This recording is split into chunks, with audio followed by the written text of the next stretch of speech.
Well, this is riveting.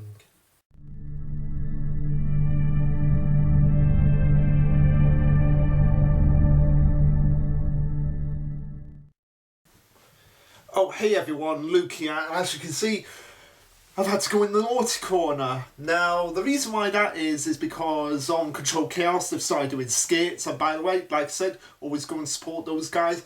And first time watching the skits, I wasn't really feeling them, and this was all happening whilst I was in bed, so I was too tired to even pay attention to the skits. But after watching them again, I kind of get what I get what they're coming from now, and as punishment, I've had to go into the naughty corner, and that's where I've been for the past 2 weeks, where I've not been able to do any videos. So yeah, this is riveting. So I think I've done my time in the naughty corner. So I'm going to come out of it. All right, I'm here. I'm here now in the back where we belong. And before we get into the video today, I just want to say this episode of the reviews of Dr. Stone is brought to you by Snickers, the most incredible power source ever. You thought that nitrogen acid was the way to break out of the stone. No. Snickers all the way. Grab yourself a Snickers. Okay, a little bit of context here. I'll put the link in the description below, but basically there's an... sorry about the crackling. There's an advert on Twitter rolling around on the Weekly Show and Jump, the unofficial Weekly Show and Jump Twitter page, where they're advertising Snickers for the Dr. Stone character. He has Senku using Snickers as a way to break people out of the stone, and it's hilarious in that regard. So go and check it out. I'll put the link in the description below. And to be honest, I'm not really much of a Snickers guy myself. I mean, it's alright, but I'm more akin to Mars bars. They're more of my thing, and in all honesty, I'm probably not going to eat. I bought these two, and I've also bought some others, and I'm probably not going to eat half of them. So yeah, but I'm partial to a Mars bar. But anyway, no, the real reason why I've not done the reviews for 2 weeks is because I was just tired. I was just exhausted. I needed time to rejuvenate myself and freshen up myself. But we're back now to talk about the 2 chapters. Yes, this is a double review. Also as well, guys, it took me a while, but I finally got Senku Cola. Now, yeah, I just wanted to do that joke. I've always wanted to do this. So it's just a regular glass bottle of Coca-Cola. I was gonna put Senku Cola on it. I just forgot. I just completely forgot to do that. But anyway, we are doing that Senku Cola in a Dr. Stone review.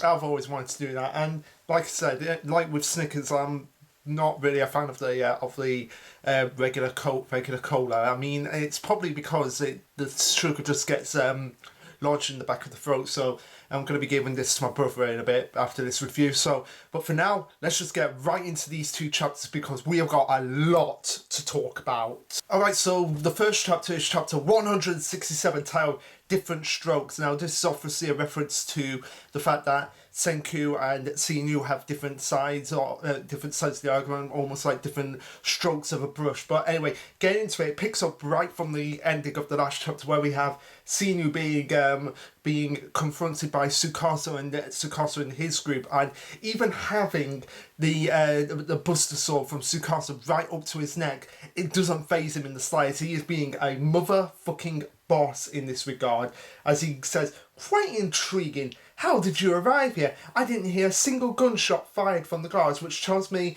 you infiltrated while somehow avoiding contact from the sky." And then obviously Sinu sees like just how messy their arms are, and he comes to the conclusion that they actually dug a tunnel. It's like a truly elegant surprise in that regard. We then get a panel, like a page, showing us like how the tunnel was actually dug under his forces, and I love the panel where the guard is just seeing with his gun and he's going, oh, and as you see the ground just like having a hump over it, and we see Chrome and everyone just jump up. It's like, oh, finally we're out there. And they end up in the cow shit, like literally in the cow's pen and in their shit, basically. And I love this as well because I've always been saying, like, maybe when they go to America, they might actually be able to get some cows and being able to get cow's milk and goat's milk at the same time and compare them. Now, I haven't had goat's milk before, but I've heard it's pretty good as well. So I'd like to actually try that and compare goat's milk and cow's milk at some point. And I love this panel here where the cows like when they're actually like jumping up from the tunnel and the cows are like, are you gonna try and milk? Are you gonna try and milk her? It's like that's what the cow's actually thinking. And I love panels like that where they actually put in the thoughts of the animals, like what the animals are actually thinking at that point. I love that little detail that Inagaki and Boichi actually go to. It's not really something that's really necessary, but it's just incredible that they do something like that. And you see Suika like going, oh please, just be quiet, and you just see the cow just whack her and throw her helmet off, and she lands in, I think, what it's supposed to be the corn that they're actually eating. So yeah, I found that part to be pretty hilarious. And and further along in the chapter, we see that Kuraku is like getting more confident of their mission. It's like, once we capture Dr. Sina and take over the corn growing operation, we'll have all the food and revival fluid we'll need to bring back every person. But of course, this being Dr. Sina, it's not going to be easy. And they see guards just guarding the entrance to Sina's room, obviously, as we see a pair of him just sitting there, just waiting, pondering and wondering some things. Now, the panel with Sinu just pondering and wondering can be taken in a lot of different ways. I like to think it's taking the fact like he's probably thinking, maybe it wasn't the best idea to actually kill Senku. Maybe I should have been more. Maybe I should have been like more cautious of that order rather than just blaying it out right away. I mean, yeah, we have different sides and different viewpoints, but maybe I could have actually had a conversation with him and tried to understand where he's actually coming from. Continuing on, we have Suika just rolling past the guards as they're like, what the, a watermelon? And then obviously to get past the guards, even some more themselves, we have Gen obviously faking having a tummy ache and faking vomiting and doing the old card trick where magicians pretend to vomit, but they actually spew out cards, and this serves as a distraction for Karaku to actually grab the guys by the neck. And I actually don't know what she's trying to do.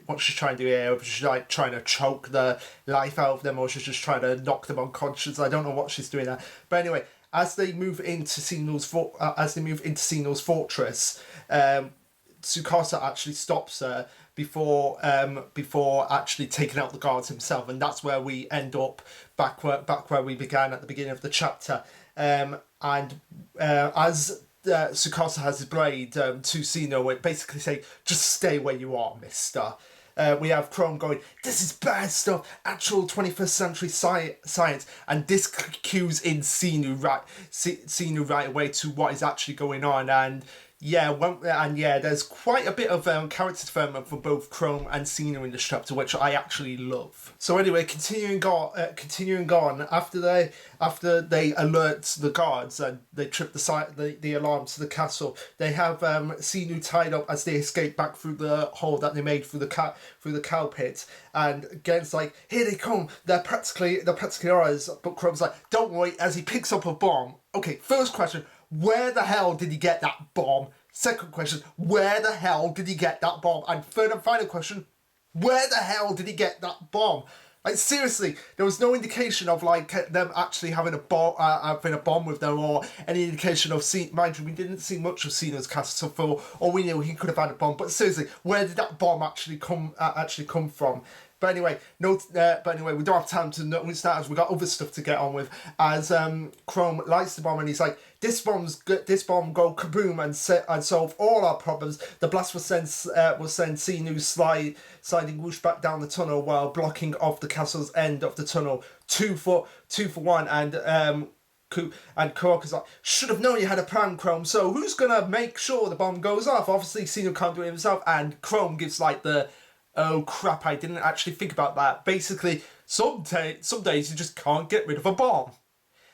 Obviously a reference to the Batman movie there, but I had to do it. I had to do that. I had to do that reference. But anyway, before Chrome can actually have a time to react, everyone's just panicking. It's like, oh, get out of the tunnel, get out of the tunnel, get out of the tunnel, as the bomb goes off and said, Xenu and Chrome just blasting back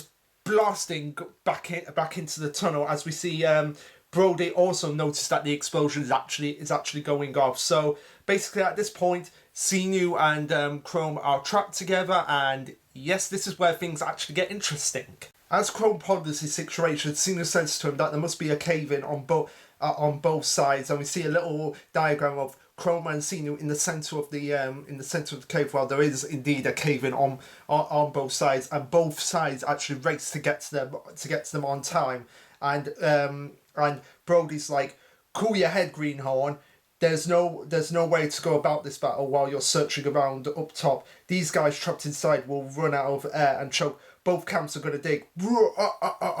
It's a good old digging contest. The first to the middle wins." And this is kind of important for next chapter to understand where Brody's character comes from, in that he's a character that thinks like if there can be conflicts avoided, he will go about it. And now he's like, now's not the time to be thinking about those guys up front. We've got to focus on the guys in the tunnel. So he's very honourable man about that, and I love that we actually got this characterization from him in these just short little panels, just knowing who he is, where he stands. Like I would say he's very neutral. Like if he can avoid conflict, he will avoid it. And now's not the time for conflict. Now's the time to like get those guys out of the tunnel before they run out of air and die.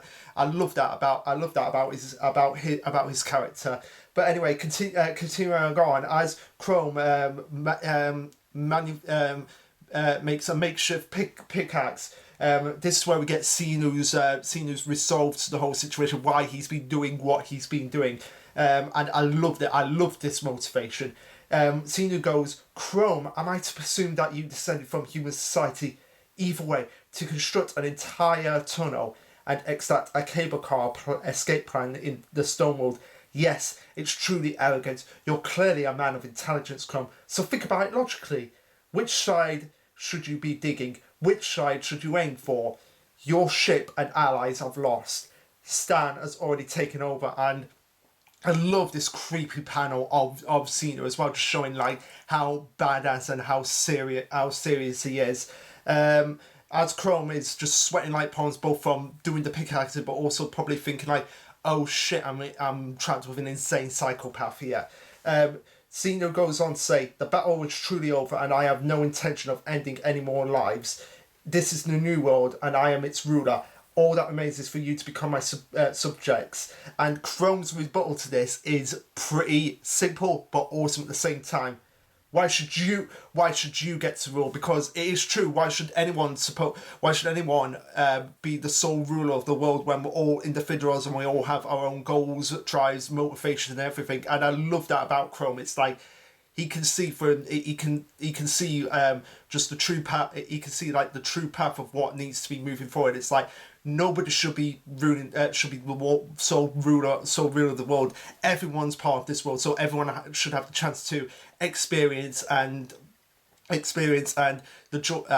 get to enjoy the pleasures of the world without actually being ruled over by a totalitarian dictator. And I love that about him. But Xenu's response to this is actually quite interesting as well. He goes, "Because I can lead the ignorant masses in the 21st century. Ethnics, morals, politics. Those idiots stood by such a worthless concept and prevented humanity from truly progressing. I'm sure you know the types. Brutes who would sooner throw a punch than see the true value of science." And again, he's not wrong, and Chrome even brings this up because you have people like Magma or Mosu, who are kind of like the brutes who are just like punched their way out of a situation, and it's usually those people that come out on top rather than the more intelligent ones. It's basically brains overbrown in this situation that Xenu's trying to get out here, and I love that motivation for doing doing what he's doing. It's like, if he can use his science to like rule the masses, then science can progress in a way that I can truly see it being elegant, as he would put it. And I love that about it. I love like how even Chrome coming up will actually understand where Sinu's actually coming from. Also, another thing that I want to say, this makes Sinu a much more multi-layered villain in terms of multi-layered villain. As opposed to Tsukasa and Ibara, like in terms of those three, he's like the most multi-layered in the sense that, yeah, he wants science to progress and be more elegant, but at the same time there are going to be others that have conflicting ideologies about and rather than actually discussing it and having a sit down and talk about it, he's just going to be like, nah, I don't want to do that. I'm just going to focus on my ideologies, and if you don't agree with it, well then you can just die, but you can join me and we can lead the world into a more prosperous future. And again, that's not a bad thing, but the way Sinu is taking it, like I said, his ideology is not bad. He's just taking it to the most insane degree and not actually thinking about the ramifications of his actions. And the next panel shows that Chrome is actually understanding where he's coming from as he thinks back to when him, Senku and Magma were in the cave actually getting the tungsten. Chrome goes, "You love science." He's like, "Yeah, I might know a few. I would have ruled them. I might have known a few." And we see Magma's flashback going, "I would have ruled them all. Since I'm the strongest, I would have been top dog." And Cena's like, "You love science, don't you not, Chrome? And you believe in its power. Sure, everybody knows I'm undisputed." And Chrome's like, "Sure, everyone knows I'm the undisputed baddest top science user around." And Cena's like, Good. He's starting to see where I'm actually coming from here. Maybe I can actually convince him and get him on my side." And he's like, "I'll make you commander. We can control those infinite fuels with the powers of science." As we get Chrome going, "You're totally not wrong. Meatheads like Magma love power and muscles and all that stuff. To be honest, I don't understand why not even a little. I don't get it, but different strokes, you know. That doesn't make them fool. I ain't so high and mighty to judge people I won't love." So basically, Chrome is saying, yeah, I understand like meatheads like Magma, exist like Magma and Mozu exist. Like people like that basically. Like Chrome understands. Yes, I know those people exist, and I don't understand why they would think that way. Not even a little, but. I guess in this case we've got to just agree to disagree, because I love this about how he's not judgmental. It's like this is just who they are, and I've just got to accept them for who they are rather than wanting them to be what I want, which is basically what Cena wants. He wants everyone to be exactly like him, seeing science as truly elegant rather than being just meatheads and just brawn over brains. Whereas Chrome's more like understanding and like, look, I understand that with people like that, and I don't get it in any way, but that's just who they are, and we've just got to deal with them. As we see Taiju, Tsukasa, and all them lot pull Chrome and Sinu out from their side, and Chrome's like, "Target captured. Did you get that, Senku? We've got the enemy." Dr. Sinu's in your eyes, and Sinu's like looking shocked. "What? Senku is alive?" And that's where the chapter ends. So. Really good chapter in this regard. Got a lot of motivation from Chrome and Sinu, and got a lot of character development from their side. And I loved the interactions between them, and I loved seeing Dr. Brody actually being like, "Look, we can figure out our enemies later. Right now, we've got to save these people that are trapped in the cave," which makes me want to know more about Dr. Brody. Like, if he was a paramedic before actually being trapped in the stone world. I'd like to know more about him, like what his backstory is, where he actually came from, why he became a doctor. So I'd like to know that. But anyway, let's move on to chapter 168, because like with 167, we've got a lot to talk about here.